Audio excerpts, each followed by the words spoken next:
Has the Alliance gathered any case studies or testimonials from disengaged migrant workers?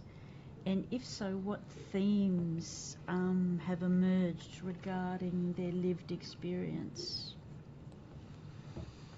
We produced a research paper late last year, which we presented to Minister Conroy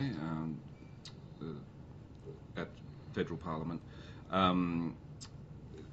Ken has been working on the ground in Leeton, so apologies for continuing to defer to him, but he's best placed from our team to respond to that question.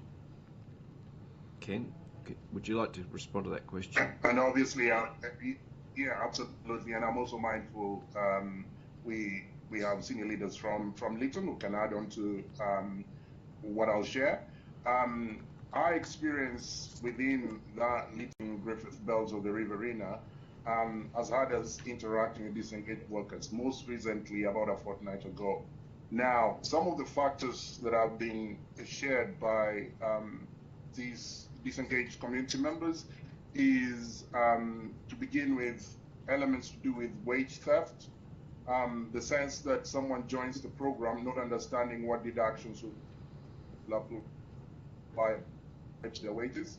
Secondly, poor welfare conditions, beginning with housing, and equally logistical support. It must be understood that the context of work for these community members may be certainly very remote.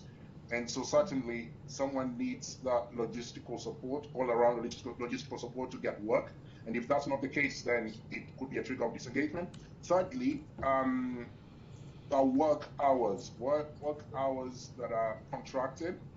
Because of seasonality of agricultural produce, the hours that you may have signed up for contractually may not be the hours you end up working in your host workers context.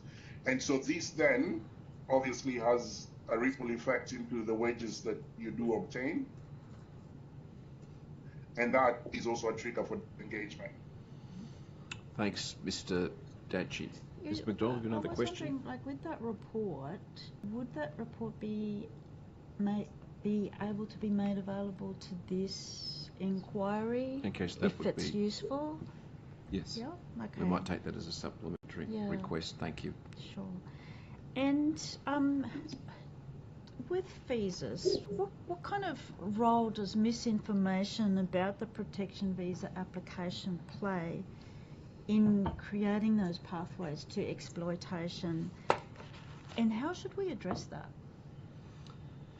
I mean, from our perspective, applying for protection visa is the least desirable solution because the system is broken to get to that point. And what we know anecdotally in our conversations with Home Affairs is that the majority of those visa applications will be rejected, and then under the current legal framework, they'll be deported and never allowed back into the country. So that's the least desirable outcome. The challenge from our perspective is the visa design at the front end.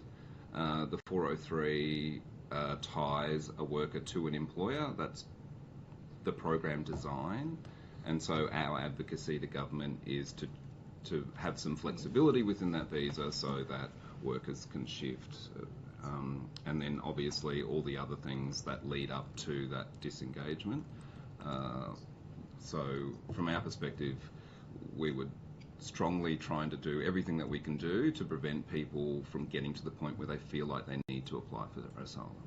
I just want to support Aleem on that, and that comes back to the systemic issues I will keep hammering on.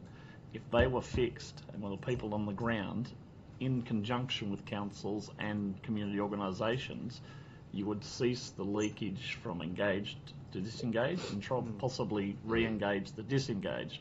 So if that happened, you wouldn't need to reach the end of the line that Aleem was just talking about.